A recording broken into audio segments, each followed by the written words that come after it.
Start हो गए। नमस्कार, मेरा भारत मेरी संस्कृति चैनल पे आप सभी दर्शकों का स्वागत है। मैं हूं घनश्याम पंत। आज एक नए विषय के साथ आपके सम्मुख उपस्थित हुए हैं। आज हमारे बीच में एक शिक्षक हैं, शिक्षा के क्षेत्र से जुड़े हुए हैं। अपना परिचय वो स्वयं देंगे और कुछ शिक्षा के विषय में ही आज उनसे बातचीत की जाएगी। तो गुरुजी, आपको प्रणाम है। नमस्कार सादर नमस्कार। आपका हमारे चैनल पे बहुत बहुत स्वागत है। धन्यवाद। और आप अपना परिचय दीजिएगा सबसे पहले हमारे दर्शकों को, और उसके बाद फिर आपसे बातचीत करते हैं। मैं आपके सारे जो व्यूअर्स हैं उनको धन्यवाद देता हूं और आपके साथ साथ उन सबको नमस्कार सादर नमन करता हूं जो आपको सुनते हैं। मैंने भी बहुत बार आपके चैनल को देखा है, लाइक किया है, पसंद किया है। वास्तव में आप एक नई संस्कृति को जो है संजोने के साथ साथ विस्तारित भी कर रहे हैं। मेरा नाम, मैं डॉक्टर प्रवेश चंद्र जोशी, सत्य प्रेमी, और मैं राजकीय इंटर कॉलेज चौखटिया में अभी कार्यरत हूँ, शिक्षक हूँ हिंदी का। तो बच्चे ही मेरा जीवन है, बच्चे ही मेरा सब कुछ है और मेरा घर भी वहीं पर है। मैं मूल रूप से ग्राम छानी का हूँ, पोस्ट ऑफिस मासी है, और करीब 2007 से मैं सरकारी सिस्टम में अध्यापक बन के आया। और इस शिक्षण कार्य की बात करूँ तो सन 95 से मैंने पढ़ाना शुरू किया, अगस्त से। बहुत बढ़िया बात है गुरुजी। जैसा कि आजकल शिक्षा के क्षेत्र में हम देखते हैं कि शिक्षा हमारे लिए कितना जरूरी है। आप ग्रामीण क्षेत्र में रह रहे हैं, तो ग्रामीण क्षेत्र में आप हमें ये बताइए कि जो बच्चे हैं, छोटे छोटे बच्चे हैं, क्या वो सब स्कूल आ रहे हैं या किसी कारणवश वो स्कूल आने में असमर्थ हो रहे हैं? तो उनके लिए सरकार की तरफ से कोई योजना है या उनके परिवार के लोगों को आप किस तरह से समझाते हैं कि आप अपने बच्चों को स्कूल भेजिए? बहुत बढ़िया प्रश्न है। वास्तव में सरकार की काफ़ी योजनाएं हैं जिसके तहत कि ड्रॉप आउट बच्चा न हो, विद्यालय से ड्रॉप आउट हुआ जो बच्चा विद्यालय तो आ रहा था लेकिन विद्यालय से, और कुछ बच्चे ऐसे हैं जिनका नामांकन ही नहीं हो पाता है। लेकिन वस्तुतः आज के अगर देखा जाए तो ये स्थिति अब कम है, क्योंकि बच्चे को जगह जगह आंगनबाड़ी केंद्र खुले हुए हैं। तो प्राथमिक स्तर से ही बच्चा जो है आंगनबाड़ी केंद्र में बैठना सीखता है, बोलना सीखता है, थोड़े संस्कार सीखता है जो उनके परिवेश के संस्कार हैं, परिवेश के कार्यक्रम हैं, उठना बैठना बोलना। वो अच्छा कार्य कर रही हैं, मतलब जो आंगनबाड़ी कार्यकर्तियाँ हैं वो बहुत अच्छा कार्य कर रही हैं इस ओर। तो काफ़ी इसके रिस्पॉन्स भी मिल रहे हैं और इससे क्या है कि नामांकन जो है वो अब सुधर रहा है। अब वो दिन नहीं रहे कि बच्चा विद्यालय आ ही नहीं रहा। अभिभावकों में जागरूकता भी आया है, इसके लिए मैं आंगनबाड़ी कार्यकर्ताओं को बहुत धन्यवाद देता हूँ कि कुछ आंगनबाड़ी कार्यकर्ताओं का तो इतना अच्छा काम है कि जब वो कक्षा 1 में आता है, यदि बच्चा 5 साल का होता है तो उसको काफ़ी कुछ आ रहा होता है। और सरकार ने भी जो नई शिक्षा नीति है इसके तहत भी इसको डिवाइड किया है। तो इसमें एक अंग उन्होंने इसी को उन्होंने, जैसे पहले कक्षा 1 से होता था 5 तक, फिर 6, 7, 8, फिर 9, 10, ऐसा न करके अब आंगनबाड़ी, प्री आंगनबाड़ी, प्राथमिक, फिर उच्च प्राथमिक, ये स्तर बना दिया है। तो उसी को ध्यान में रखकर, और वास्तव में इससे नामांकन में काफ़ी सुधार हुआ है। और ड्रॉप आउट की अगर बात करें तो आज भी मजदूर वर्ग के लोग हैं हमारे यहाँ जो आ नहीं पाते हैं, जिनकी अनेक समस्याएं हैं। क्योंकि एक वो होता है कि मैं काम पर जा रहा हूँ तो मेरा बच्चा भी काम पर आएगा, साहब इसको भी काम दे दो, छोटा सा कुछ पैसा मिल जाएगा। लेकिन अधिकांश लोग शिक्षा के महत्व को समझ चुके हैं। अधिकांश ग्रामीण वर्ग ये सुविधा, मतलब ये समस्या नहीं है। ये कह सकते हैं हम कि ड्रॉप आउट की या विद्यालय न आने की समस्या थोड़ा कम है। 1-2% कहीं मिल जाएगा जहाँ अत्यंत गरीबी है या बच्चा खुद ही नहीं जाना चाहता बच्चों की, तो या उसके अंदर आंगनबाड़ी केंद्र में भी वहाँ पर खाली दिखने के लिए आंगनबाड़ी केंद्र बन गया। नहीं तो आंगनबाड़ी ने इस क्षेत्र में जो है अच्छा कार्य किया है। तो आंगनबाड़ी केंद्र तो अपना कार्य कर रही हैं, लेकिन उसके प्रति जो गांव के लोग हैं या गांव में ग्राम प्रधान होते हैं, तो ग्राम प्रधान हैं, तो क्या ग्राम प्रधान भी इतने जागरूक हैं कि वो अपने गांव के सभी बच्चों को शिक्षा के क्षेत्र में वो जाएं और पढ़ें? तो उनको प्रेरित करते हो? ये प्रश्न भी आपका ठीक है। अधिकांश जगह तो आज आप देखते हैं कि पहले से ग्राम प्रधान वो व्यक्ति होता था जो गांव में स्वयं में अपने आप में समर्थ होता था, जो गांव के दुख सुख में भी काम आता था, और वो गांव का ठोकदार टाइप के होते थे, प्रधान होते थे। वो प्रधान से ही प्रधान मान लें तो कोई दिक्कत नहीं है। तो वो लोग होते थे, वो इस समस्या को, ऊपर की समस्या को सब बताते थे और जागरूकता भी लाते थे। अधिकांश गाँव में वास्तव में आज पढ़े लिखे लड़के बन रहे हैं, और वो पुराने जो रखते थे, थोकते थे, वो वाला तो है नहीं अब। लेकिन फिर भी कुछ गाँव में ऐसा होता है कि जब से चुनाव का हुआ तब से फ्लैक्शनबाजी हो गई है। कुछ कुछ गाँव में हो सकता है ऐसा कि प्रधान जी आंगनबाड़ी वाले को सहयोग न करते हों, या आंगनबाड़ी वाले का उनके साथ न संपर्क न हो। उसका वास्तव में समाज में एक दुष्प्रभाव तो पड़ता ही है। लेकिन आंगनबाड़ी वाले फिर भी अपना काम कर रहे हैं, और ग्राम प्रधान लोग जो हैं वो भी अधिकांश शिक्षित, युवा और जागरूक हैं। उसका दूसरी बात क्या है, अधिकांश ग्राम प्रधान किसी न किसी पार्टियों से भी जुड़े हुए हैं। तो उनको अपने पार्टी के मैनिफेस्टो के हिसाब से या पार्टी के हिसाब से अपने पार्टी को भी खड़ा करना है, तो लोगों में जागरूकता भी लाते हैं। तो आंगनबाड़ी की समस्याएं जो हैं उसका भी वो समाधान करते हैं, या गांव के कोई व्यक्ति नहीं पढ़ा सकता है आंगनबाड़ी में तो उसकी व्यवस्थाएं करते हैं। इसीलिए मिनी आंगनबाड़ी कार्यकर्ता खोलने का जो आया वो इसीलिए खुला। तो ऐसा भी नहीं है, ग्रामीण में काफ़ी मतलब कमी है थोड़ा बहुत। ये बात है आपकी, जो आपका प्रश्न है उसमें समझ रहा हूँ कि अंदर कुछ छुपा है आपके, वो यही है। वास्तव में कुछ गाँव में ऐसा होता है। वो कब हुआ, जब से ग्राम प्रधानों के चुनाव होने लगे, लोगों को लगा इसमें अच्छा पैसा आता है, इसमें अच्छा पद है, और वो किसी पार्टी से जुड़ा हुआ है, तो तब से मैंने इस पक्ष का चाहता था लेकिन जीत गया दूसरे पक्ष का, तो तब से थोड़ा बहुत ये है। और ये सब जगह है, वर्ग भेद तो ज़्यादा सभी जगह है। अगर बड़ी हम विधानसभा में भी देखें तो जिसकी सरकार है उसका काम होगा, जिसकी नहीं है उसका न हो, ऐसा भी संभावना है। लेकिन अधिकांश आज ऐसा नहीं है। सरकार किसी की भी हो तो काम सबके होते हैं। ऐसे गांव में प्रधान कोई भी हो, काम लगभग सभी के होते ही। अच्छा, आप पहाड़ से आए हैं तो आप हमें ये बताएं कि पहाड़ में जो गांव का विकास है, तो विकास हो रहा है, ठीक तरीके से हो रहा है, इसके बारे में आपकी क्या राय है? क्योंकि आप शिक्षक हैं, आप सही बात बताएंगे। मुझे लग रहा है आप चुन चुन के सवाल लाए हो सब। वास्तव में विकास का अर्थ आज बदल चुका है। मैं आपको बताऊं आदरणीय श्री पंत जी, वास्तव में विकास का मतलब, जहाँ तक मेरा अपना सोचना है, आपने जब मेरे को बोलने के लिए कह ही दिया है, चाहे कोई भला माने या बुरा माने, विकास का अर्थ आज हो गया है हमारे पास एक फर्स्ट क्लास मकान हो, उसके ऊपर डिश लगा हो, सबके पास मोबाइल हो। ये विकास का मतलब है। ये तो एक परिवेश का बता रहा हूँ। उसके बाद विकास कहाँ, क्षेत्र के विकास का मतलब वहाँ एक बड़े से अस्पताल की बिल्डिंग हो, पॉलिटेक्निक, ITI या अन्य संस्थानों की बिल्डिंग्स हो, एक कॉलेज की बिल्डिंग हो, एक प्राइमरी की बिल्डिंग हो। मेरा अपना मानना है ये बिल्डिंग बन गई तो समझो विकास हो गया। हॉस्पिटल होना चाहिए। जबकि हॉस्पिटल है तो हॉस्पिटल में कम से कम डॉक्टर साहब हों, चिकित्सक का होना आवश्यक है, वहाँ सुविधाएं होना आवश्यक है। विद्यालय की बिल्डिंग तो आपने बना दी करोड़ों की, लेकिन वहाँ शिक्षक हो, वहाँ लैब हो, कैसे विकास नहीं होगा। ऐसे ही प्राथमिक में है, हर गांव में आपने विद्यालय तो खोल दिए लेकिन आप अध्यापक नहीं दे पाए।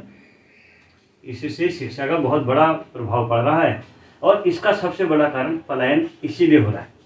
हम आज पलायन को दोष देते हैं ना, पलायन दोषी नहीं है। मेरा अपना मानना है पलायन दोषी नहीं है। दोषी कौन है कि हम विकास के नाम पर हमने कंक्रीट के पहाड़ खड़े कर दिए पहाड़ों में। अब जो सड़कें आज देखिए, बहुत गांव सड़कों से जुड़ चुके हैं। यही सड़कें अगर आज से 15 साल पहले जुड़ी होती है, 10 साल पहले भी अगर बनी होती है सड़कें, शायद पलायन कम होता। क्योंकि हर आदमी का अधिकार है चिकित्सा, इनकी स्वास्थ्य, शिक्षा और परिवहन। ये 3 चीज़ें जहाँ होंगी ना सुदृढ़, वहाँ विकास करने के लिए आपको जिला बनाओ, तहसील बनाओ, ब्लॉक बनाओ करके नार लगाने की जरूरत नहीं पड़ेगी शायद, जो मेरा अपना मानना है। हाँ, जब ये सुविधाएं अगर व्यक्ति को क्या जरूरत है ब्लॉक बनाओ, जिला बनाओ, तो फिर इन चीज़ों की आवश्यकता नहीं पड़ती, आवश्यकता ही नहीं पड़ेगी। उत्तराखंड राज्य बनाया हमने इसलिए बनाया कि हमारा विकास यूपी में नहीं हो रहा है। इसको आप समझे। परसों ही हमने उत्तराखंड राज्य स्थापना दिवस मनाया, मैंने वहाँ पर भी ये बात कही अपने वक्तव्य में। हमने क्यों बनवाया, जबकि उसमें कुमाऊं विकास परिषद था या पहाड़ी क्षेत्र विकास परिषद थे, ये चीज़ें थी विकास की। तो हमने कहा कि हम अपना चलाएंगे। आज आपकी बिल्डिंगें 3 साल में चू जा रही हैं, सड़कें आपकी 3 साल में गड्ढे हो जा रहे हैं। क्या यूपी वाले बनाए हो? आज तो हमारी सरकार कर रही है सारा काम। क्या वो यूपी वालों ने बनाया? या वो बिल्डिंगें जो खराब हो जा रही हैं, जहाँ आपने लैब नहीं रखा, कुछ नहीं रखा है, तो अस्पताल है वहाँ अध्यापक डॉक्टर नहीं है, वहाँ सुविधाएं नहीं हैं, और स्कूल हैं वहाँ लैब नहीं है, अध्यापक नहीं है, क्या यूपी वालों ने कर रखा है? हमने तो अपने एक सपना देखा था ना, हमारे जो शहीद हुए हैं उन्होंने एक सपना देखा था कि उत्तराखंड में हम अपने हिसाब से बनाएंगे, हमारे यहाँ डॉक्टर होंगे, हमारे यहाँ अध्यापक होंगे, हमारा अपना एक लैब होगा, हमारी अपनी परिवहन सुविधाएं होंगी, है ना। तो लेकिन नहीं ये चीजें तो देखने में तो हैं ही, परिवहन सुविधाएं आपकी हैं तो उत्तराखंड सरकार की है, और आपके जगह जगह सड़क भी पहुंची गई है।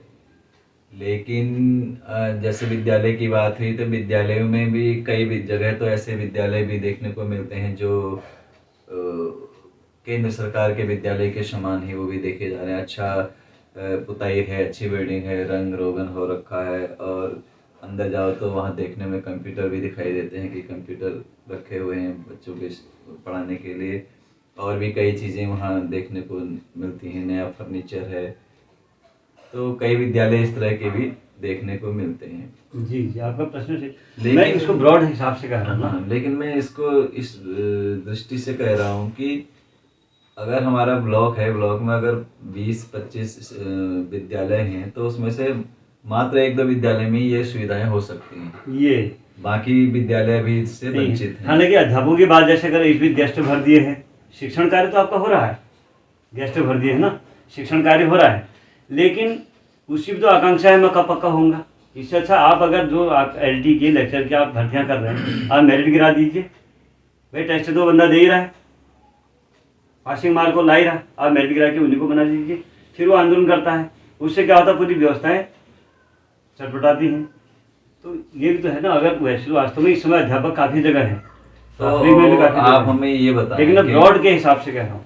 वो सही है आपकी बातें, आप हमें ये बताइए कि हमारी सरकार अध्यापक क्यों नहीं दे पा रही है, पक्का अध्यापक, मतलब जो संविदा पे रखे हैं या ठेकेदारी की प्रथा के अतिथि हिसाब से शिक्षक वगैरह रखे हों, रखे या हैं। अतिथि शिक्षक हों, गेस्ट टीचर हों, तो ये इनको बदले में सीधे नियुक्ति होके क्यों नहीं आ रहे हैं?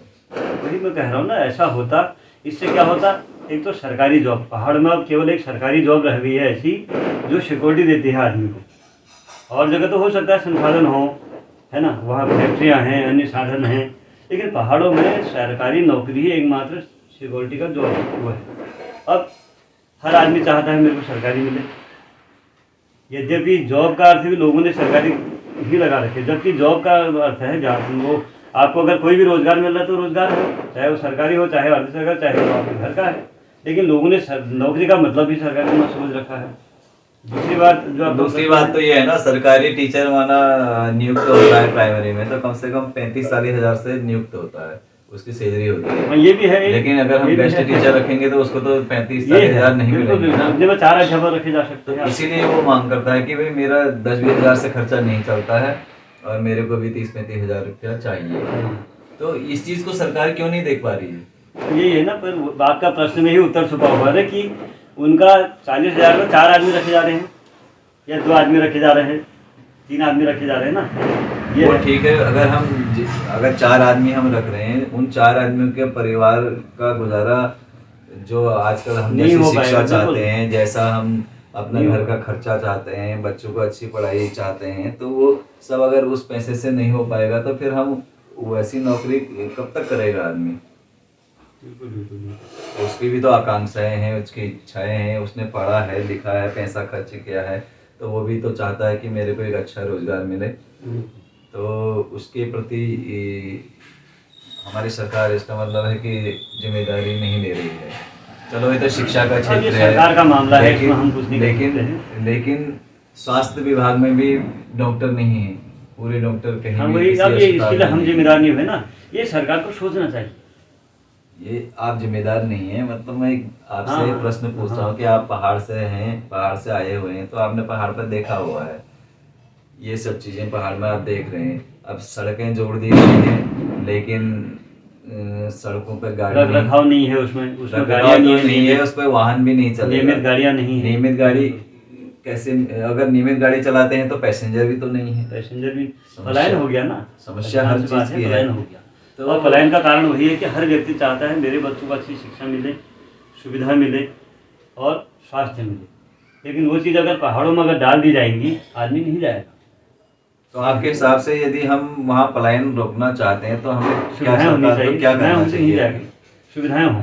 जैसे आपका विद्यालय अगर एक प्राथमिक विद्यालय भी है, आप वहाँ 5 अध्यापक दीजिए, आप 5 अध्यापक दीजिए ना वहाँ, भाई चाहे वहाँ एक ही बच्चा हो, चाहे वहाँ 500 चाहे वहाँ 500 हो, 5 अध्यापक दीजिए। अब कुछ कमियाँ भी हैं, अध्यापक भी कुछ समझ में आता है, वो कभी कभी सुनने में आता है कि वो फलाने माँ साहब गए, फिर वो ढिमकने माँ साहब नहीं आया, वो भी बारी जैसे लगा। लेकिन ये चरित्र है हमारा, इसको तो परमेश्वर देखता है, माँ सरस्वती देखती है। क्योंकि विद्यालय एकमात्र ऐसी जगह है जहाँ माँ सरस्वती साक्षात होती है। अगर मैं अपने विद्यालय में मन वचन कर्म से अगर उन गरीबों के बच्चों पर लगा रहूँगा तो परमेश्वर मेरी व्यवस्था करता है, क्योंकि मेरे ही बच्चे कहीं ना कहीं पढ़ रहे हैं। अगर उन बच्चों पर मन आत्मा से अगर अपना नहीं लगाऊंगा तो मेरे बच्चे चाहे अमेरिका पढ़ लें, वहीं से खाना खराब होकर लौटेंगे। ये मेरा अपना मानना है। तो अगर कुछ चरित्र की बात भी, लेकिन फिर भी तो आपका इस बीच तो अच्छा स्तर है, विद्यालय का स्तर इस बीच काफी अच्छा सुधार हो गया। आपने बताया कि जो है शिक्षक को भी पूरी तरह से समर्पित बच्चों होना के प्रति पड़ेगा, समर्पित रहना चाहिए, या अपने शिक्षा या अपने व्यवसाय के प्रति हैं काफी लोग हैं, हम आए दिन देखते भी समर्पित हैं। रहना चाहिए। जी। लेकिन हमने देखा है, अखबारों में भी पढ़ते हैं और टीवी पे भी दिखाई देता है कि बहुत सारे शिक्षक जो हैं इस क्षेत्र में अच्छा काम कर रहे हैं जी। और लेकिन कुछ शिक्षक ऐसे हैं जो इस ओर ध्यान नहीं, तो उन्हीं की वजह से बदनामी भी होती है जिसकी वजह और से समाज में भी विद्यालय- उसका नकारात्मक प्रभाव पड़ता है। विद्यालय बदनाम होता है और समाज में अच्छा संदेश नहीं जाता है। तो इसके लिए शिक्षकों को भी सोचना चाहिए। हाँ, ये तो दोनों, ये असल में विद्या जो शिक्षा का है ना, ये तो मैंने भी, जॉन डीवी ने भी कहा है और विद्वानों ने, अब उन्होंने अपने हिसाब से कहा है उस समय का। लेकिन आज के टाइम में देखा जाए, शिक्षा ट्रायंगल ही प्रोसेस है। मैं, मेरा अभिभावक और मेरा छात्र। अगर इन तीनों का आपस में कोरिलेशन होगा, एक छात्र है, ये मतलब एक छात्र है, छात्र हमारे लिए, मेरा अपना मानना है, छात्र हमारे लिए दर्पण है और मैं शिक्षक हूँ, ये छात्र है, आप अभिभावक हैं, ठीक है। अब आप कैसे हैं, आपके घर का वातावरण कैसा है, बिल्कुल बिना आपको जाने पहचाने में इसको देख के, ये शीशा है ना यहाँ पर, शीशा क्या है, छात्र है, इसको देख के मैं बता दूंगा कि आपके घर का अभिभावक कैसे हैं, संस्कारित हैं, कैसे हैं, या बस नहीं हाँ, हैं, इनके घर का वातावरण क्या है, पढ़े लिखे हैं नहीं, और मैं कैसा हूँ, आपका शिक्षक कैसा है, उसके अभिभावक भी अपने बेटे को देख के मैं कैसा हूँ, ये शीशा है ना, बच्चा छात्र शीशा है, पहचान मेरा सकते मानना हैं है कि शिक्षक कैसा है, मैं कैसा हूँ, ये आपको पता चल जाएगा। मैं कैसा हूँ ये आपको पता चल जाएगा, छात्र के अभिभावक को पता लग जाएगा कि शिक्षक कैसा है, और शिक्षक को छात्र को देख के ये पता लग जाएगा कि उसके अभिभावक कैसे हैं। बिल्कुल, ये फैक्ट की बात है। कुल मिला के कहने का अर्थ ये है कि हमारे अभिभावकों को भी अपने बच्चों के प्रति समर्पित रहना होगा और अच्छे संस्कार अपने बच्चों को देने संस्कार घर से मिलेंगे, संस्कार घर से संस्कार को पुष्पित और पल्लवित हम करेंगे, क्योंकि कहा जाता है कि घर ही प्राथमिक, मतलब सबसे पहला जो गुरु है वो माँ है या पिताजी हैं, जो घर के लोग हैं वो सबसे पहले गुरु वही है बच्चे के। उसके बाद जब वो विद्यालय जाता है तो फिर तब विद्यालय से चलो एक बात होती है। माना अभिभावक नहीं जानते हैं, थोड़ी देर के लिए माना अभिभावक संस्कार को नहीं जानते हैं, मान लिया हमने, अभिभावक को कुछ नहीं आता, ठीक हो गया, अभिभावक को कुछ नहीं आता है, उनको अपने 2 जून की रोटी से मतलब है, वो संस्कारों को भी नहीं जानते, कहाँ पर थूकना है, कहाँ पर क्या करना है, कैसे बैठ, नहीं जानते, मान लिया। लेकिन हम तो जानते हैं ना। मेरा अपना एक और मानना है अब कि माना हमारे पास बेकार बच्चा आया है, खासकर इंटर के क्लासों में, मान ले हम, हमारे पास कुछ संस्कारी बच्चा आया है, मान लिया हमने, कह दिया उसको, जबकि बच्चा कुछ संस्कारी नहीं होता है, वो तो हमारी रोजी रोटी है, हमारी खेती है वो, लेकिन मान लिया वो हमारे अनुकूल नहीं है, कुछ संस्कारी का अर्थ यहाँ पर वो हमारे अनुकूल, तो हमारी जिम्मेदारी क्या है? माना वो वहाँ से बेकार आया था, हम तो ठटेरे हैं ना, हमारे पास टूटा फूटा बर्तन ठीक करने के लिए आया था, तो हमें तो ठीक करके देना चाहिए था ना। शाम को जब वो गेट से बाहर निकल रहा है तो परिवर्तन होना चाहिए उसमें, ये मेरा मानना है। क्यों? उसमें शाम को परिवर्तन होना चाहिए। सुबह अलग आया है भाई, शाम को सुबह मेरे पास बर्तन बनने आया है ना कोई, अभिभावक ने मेरे को सौंप दिया, वो जाए यार, ऐसे ही सौंपते नहीं है, अभिभावक उसके जागरूक नहीं है, कुछ नहीं है, उनको कुछ नहीं आता है, उनको केवल खाना आता है, हरना आता है, अपने जैसे बच्चे पैदा करना आता है, मान लिया थोड़ी देर के लिए, ठीक है। लेकिन उसमें मेरे पास आया है ना, मैं तो उस अभिभावक के जैसा नहीं हूँ ना, मैं MA B.Ed PhD या जो भी हूँ, मैं पढ़ा लिखा हूँ, और मेरे को जिम्मेदारी दी गई है सरकार द्वारा, समाज द्वारा और मेरे ज्ञान के द्वारा, माँ सरस्वती के द्वारा मुझे अवसर मिला है। मनुष्य रूप में अध्यापक होना मुझे एक अवसर मिला है ना परमेश्वर के द्वारा। तो मेरी तो जिम्मेदारी बनती है ना कि वो जो बर्तन खराब आया था उसको चमका चुमकू करके बढ़िया बना करके मैं भेजूँ। कब तक खराब हो गया आएगा वो, रो डालूंगा। तो ठीक है, इसको इसके लिए हम लोग भी थोड़ा हर सा- शिक्षक इस बात को समझता है या नहीं समझता है, ये तो उसका छात्र को देख के पता लग जाता है कि वो शिक्षक कितना अब वो एक अध्यापक नहीं कर सकता ना, जिम्मेदार वो है। सबको करना पड़ेगा, लेकिन समाज को भी करना पड़ेगा। तो हाँ, और अपने आप लेकिन करेगा। मैं इसी बात को कह रहा हूँ कि आपने कह दिया कि वो कुछ नहीं जानता था, उसके वो बालक घर वाले कुछ नहीं जानते थे और आपने उसको सुधारना है, तो इसके लिए भी काफी तपस्या की जरूरत पड़ती है। बिल्कुल। और लेकिन हमने ये देखा है कि आज के इस परिवेश में धैर्य की भी आवश्यकता होती है। हाँ, तो लेकिन मैंने ये देखा कि बहुत सारे शिक्षकों में धैर्य की कमी है। अगर बच्चा भाई एकदम से बच्चा आया है तो एकदम से तो आपको भी नहीं जानता और आपकी शिक्षा को भी नहीं जानता। तो बहुत सारे शिक्षक क्या है कि देखते हैं 8-10 दिन देखते हैं और अगर वो नहीं होता है तो फिर गाली गलौज करना शुरू करते हैं, मारना पीटना शुरू कर देते हैं और ठीक तरीके से बच्चे को शिक्षित नहीं करते, फिर उसके माँ बाप को भी गाली देना शुरू कर देते हैं। कैसे बच्चे हैं, क्या संस्कार हैं, वो उल्टा जो है वो अपनी जिम्मेदारी जो ये नहीं सोचते कि भाई टूटे फूटे को हमने सही करके देना है, ऐसा वो नहीं सोचते। अब आप लोग संस्कारी हुए, शिक्षक रूप में आप भी हैं ही और विद्वान हैं। बात ये है वास्तव में कि जब बच्चे का जो व्यवहार है, शिक्षा क्या है, शिक्षा क्या है, बहुत लोग हमसे पूछते हैं शिक्षा क्या है। कोई कहता किताबें पढ़ा देना, ये करा देना, वो करा देना, नहीं।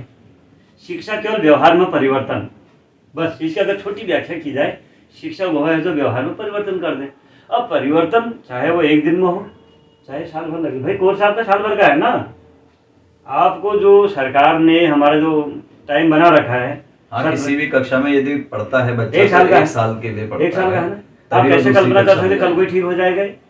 आप साल भर लगाइए ना उस पर, भाई हमें तनख्वाह साल भर की मिलेगी ना, या तो फिर 15 दिन की तनख्वाह मिले। हमको साल भर मिला है ना उसका, उसको उस वातावरण में लाने का, कक्षा 6 में बच्चा का 6 में लाने का वातावरण हमें पूरा साल मिला है। अब हम आज से अगर जरा जरा जरा जरा शुरू करेंगे, साल भर में वो कम से कम 7 के लायक तो बनेगा, क्यों नहीं बनेगा। वो संस्कारों में भी बनना चाहिए, वो एजुकेशन में भी बनना चाहिए, वो समाज के लिए बने, वो राष्ट्र के लिए बनना चाहिए। सबसे बड़ी बात तो राष्ट्र है ना। जहाँ अगर अध्यापक के अंदर ये भाव आ जाएगा, पहले ये छात्र मेरे लिए बने, मैं उसको मेंटेन करूँ अपनी कक्षा में, मेरी बात सुनने लायक बने, वो सुनने लायक बने और मैं बोलने लायक बनूँ, है ना, तब वो लिखने लायक बने। पहले होता है सुनना, बच्चा सुनेगा फिर उच्चारण करेगा, बोलेगा मेरे लायक, जैसा मैं चाहता हूँ ऐसा बोल, फिर लिखेगा। लेकिन हमारे यहाँ क्या होता है, उतारो यहाँ से यहाँ उतारो, लिखना शुरू है, लिखना हमारे पहले, यहाँ क्या है जबकि कि लिखने की लिखना प्रोसेस पहले। सबसे लास्ट में होनी चाहिए। पहले है सुनने, धैर्यपूर्वक सुनना, जैसे आपने भी कहा कि धैर्य की बात की ना, धैर्यपूर्वक सुनना, है ना। अब सुनेगा जब मैं बोलूँगा, और मैं बोलूँगा, क्या बोलूँगा मैं, मुझे शुद्ध उच्चारण आना चाहिए। स्वयं एक शिक्षक होने के नाते मुझे शुद्ध उच्चारण आना चाहिए। फिर मेरा श्यामपट का कार्य शुद्ध होना चाहिए, स्पष्ट अक्षर होने चाहिए, अक्षरों के बीच की दूरी बराबर होनी चाहिए। मेरी लेख अच्छे तो मैं बच्चे से कह सकता हूँ, देखो गुरुजी की तरह बनाओ बच्चों, मैं तो ऐसे ही कहता हूँ बच्चों से, मेरी तरह बनाओ, मेरे से अच्छी बनाओ, तब वो। अब ये प्रोसेस है, ये 1 साल का प्रोसेस है, ये 1 दिन का या 15-20 दिन का। जो आपने कहा ना, वास्तव में धैर्य की आवश्यकता होती है, और रोज नया क्या दिया, ये भाव हमारे अंदर में होने चाहिए। और बच्चे को, वो तो बच्चा है, उसको समझाना पड़ेगा कि आज मैंने तुमको नया ये दिया है, जो आज मैं तुमको बताया तुमको और कोई नहीं बताएगा। इससे पहले अगर तुमने पढ़ा तो बताओ, अगर उसने जाना होगा, पढ़ा होगा, सुन तो शेयर भी करेगा उसी बात को। अगर उसने कहीं सुना होगा, जाना होगा अपने माताजी से, पिताजी से, अभिभावक से, या पूर्व कक्षा से, या समाज से, कहीं से भी, अपने बूबू से, दादा दादी से। अब तो दादा दादी वाला कल्चर भी हमें गाँव में तो पूरा है अभी, लेकिन शहरों में नहीं है, तो दादा दादी वाला कल्चर भी कम हो रहा है धीरे धीरे। लेकिन उसने सुना है तो जरूर शेयर करेगा। लेकिन कब, जब मैं कहूँगा ना उसको, उससे कहूँगा, उसको प्रेरित करूँगा, हाँ भाई तुमने ये जाना है, मुझे पता है, तो वो कहेगा हाँ मेरे को पता है गुरुजी, तो बताएगा। तो क्या होगा, उससे दोनों की बातें शेयर होंगी, आपस में चर्चा होगी तो उसके अंदर आएगा, हाँ गुरुजी ने आज नया बताया। अब मेरे जो कहा ना, जो मैंने आज बताया आपको नया बताया ना, आप कहेगा हाँ गुरुजी नया बताया। मेरे दादाजी ने ये बताया था, अगर बताया तो वही बताएगा वो, फिर उसको हम नया जोड़ के, तो बच्चे के अंदर अपना रिफ्रेशमेंट होता रहेगा। क्योंकि बच्चा हमसे तेज होता है। बच्चा, अगर हम बच्चे से ये कहते ना कभी पढ़ाने से पहले, बेटा आज घंटे लगने से 5 मिनट पहले तो मुझे बता देना, मैंने ये काम करना है, भाई साहब बच्चा बता देगा। गुरुजी आपने कहा था वो 5 मिनट घंटे लगने वाले हो रहे हैं, या घंटे लगने की बात है, यार ये काम करना है तो मुझे बताना, वो तुरंत, हम तो भूल जाएंगे, हम अपना चौक डस्टर उठाने में रहेंगे, लेकिन वो तुरंत कहेगा ये।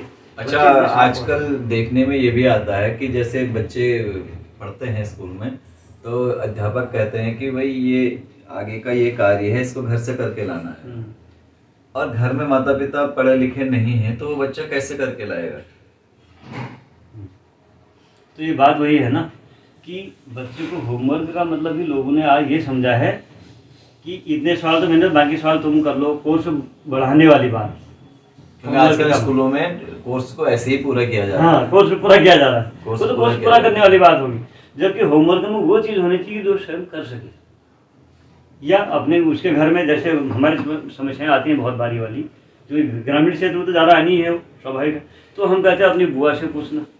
ये सब बातें ग्रामीण क्षेत्र की हो रही हैं हाँ अभी। जी, जरतापुरी ग्रामीण क्षेत्र की हो रही है आपकी। अपनी बुआ से पूछना, अपनी दीदी से पूछना, अपने दादा से पूछना, क्योंकि वो तो जा रहे हैं ना स्कूल। अगर उन्होंने स्कूल छोड़ भी दिया था, हाई स्कूल पास तब भी होंगे, तो इस ढंग से। और दूसरा, उसको वही काम दिया जाए, उसको पहले समझा दिया जाए तुम्हारा ये इस ढंग से करना है। और अब गणित में है, अंग्रेजी में है, विज्ञान में, ये 3 जरा कठिन विषय माने जाते हैं हमारे यहाँ। तो इनमें भी धीरे धीरे करके, अगर जैसे दूसरी दिन उसी सवाल को फिर पूछा जाए, अरे यार ये सवाल कैसे नहीं बना भाई, तो वो समस्याएं बताएगा।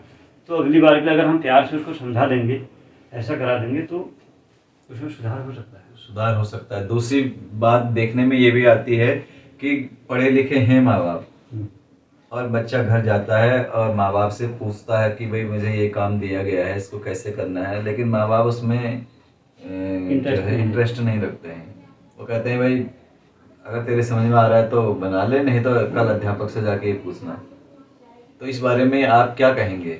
अब ये तो फिर इस प्रश्न का भी उत्तर इसी में, वो पढ़ी लिखी भी है, जागरूक है, उसके बाद भी अगर बच्चों का एक सवाल बताने का उनके पास समय नहीं है, तो वो तो अपने बच्चे को खुद खड्डे में डाल रहे। भाई माता शत्रु पिता बैरी, ये न बाल न पाठे तो न शोभंदे सभा मध्य हंस मध्य बकोय था। वो तो माता पिता शत्रु के समान है, जो बच्चों को बता भी नहीं पा रहे इतना भी। चलो वो जबकि लोग आज इतने जागरूक हैं।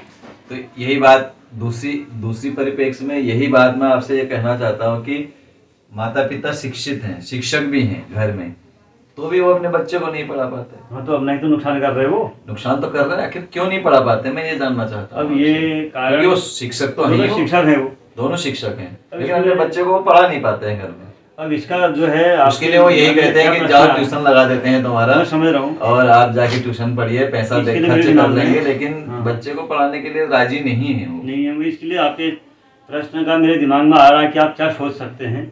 ऐसा है, वास्तव में आज दोनों धनों का, शिक्षक ही नहीं, कोई भी दोनों धने पढ़े लिखे अगर नौकरी कर रहे हैं, इसके 2 कारण हैं। एक तो उनके पास समय नहीं, समय क्या नहीं है, अभी पत्नी आई है ड्यूटी से, है ना, अब उसने वो बर्तन मांजने हैं सुबह के जो खा के गए थे, या ये आ गया है पहले तो ये मांजेगा बर्तन, इतने में बच्चा आ गया, पापा पापा ये बताओ, वो जब बनानी हो भांजा मांझी हो बेचारा। कंडीशन ये भी है ना, आज हम भौतिकवादी इतने ज़्यादा हो चुके हैं ना कि हमारे लिए पैसा ज़्यादा हो गया है। पैसा इतना महत्वपूर्ण हो गया कि हम बच्चों को ध्यान नहीं दे रहे। हम कह रहे बेटा इसको ट्यूशन में पढ़ ले, जबकि उसी बात को माता पिता बता सकते थे। ये भी आप बहुत बढ़िया आपने प्रश्न किया है। ये एक समस्या है, ये ऐसी समस्या है जो भौतिक समस्या कह सकते हैं इसको, कि हम भौतिकवाद में इतने ज़्यादा वो हो चुके हैं। और दूसरा, आपके प्रश्न में एक शंका और छुपी हुई है कि वो अभी क्यों आ रहा है, 3:30 बजे छुट्टी हो गई थी, अब क्यों आ रहा है वो शाम को बर्तन मांजने 4 साल। आज अध्यापक इतना रन कर रहा है, मैंने ये तक सुना है कि कुछ को 40-40, 50-50 किलोमीटर ही रन करते हैं। तो कमरा लेके क्यों नहीं रह रहे? ये मैं बता रहा हूँ, मेरा घर जो है, मैंने अभी बताया परिचय, मेरा ग्राम छानी है, चौखुटिया में मेरा विद्यालय है, 8 किलोमीटर के दायरे मेरा घर है। 8 से 8.5 मान लो, है ना, थोड़ा पैदल भी है सामने, तो 8 8.5 मान लो, या 9 मान लो, चलो। लेकिन मैं जा सकता हूँ घर से, लेकिन मैं इसीलिए जो है कमरा लेकर के रहता हूँ चौखुटिया में। क्यों? ताकि 3:30 बजे में मुझे टेंशन ना हो यार, कब 3:30 बजे और कब गाड़ी पकड़ूँ या कब मैं घर जाऊँ।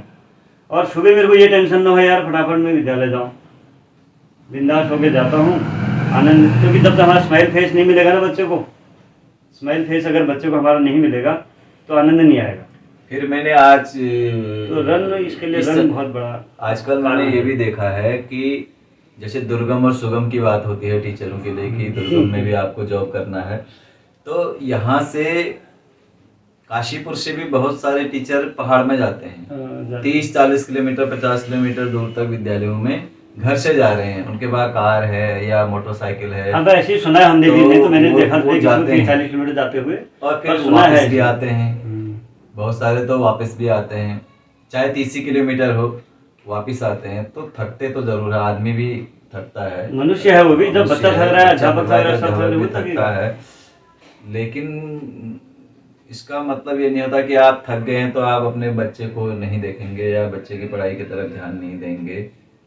तो सब कुछ हम तो अध्यापक हैं, लेकिन हम दूसरे अध्यापक पर भी पूरी तरह से आश्रित हो जाते हैं कि वही हमारे बच्चे को देखेगा। अब जैसे आपने कहा ना आश्रित हैं, मैं अपने बच्चे के लिए तो कोई दूसरा अध्यापक आश्रित है, वो बच्चा भी तो उस अध्यापक पर आश्रित है जो रन कर रहा है सुबह, ये भी तो है ना।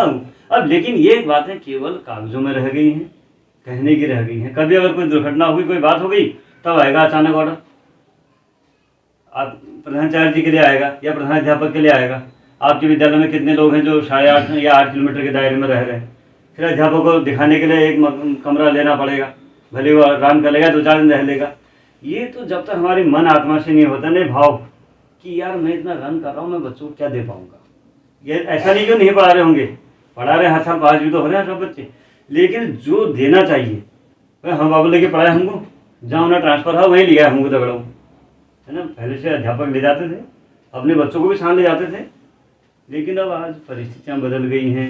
अच्छा, अध्यापक रन न करे तो क्या करे, जहाँ अध्यापक पढ़ा रहा है वहाँ की स्थिति मैंने आपको पहले बता दी, वहाँ अस्पताल है तो डॉक्टर नहीं है, वहाँ चिकित्सकीय यंत्र नहीं है, विद्यालय तो है, वो तो नौकरी कर रहा है ना यार, वो तो सरकार की नौकरी कर रहा है, उसको तो अपनी योग्यता के पैसे मिल रहे हैं ना। विद्यालय है, अब वो ऐसे बच्चों के साथ पढ़ना है जिनके माँ को होश नहीं, बाप को होश नहीं।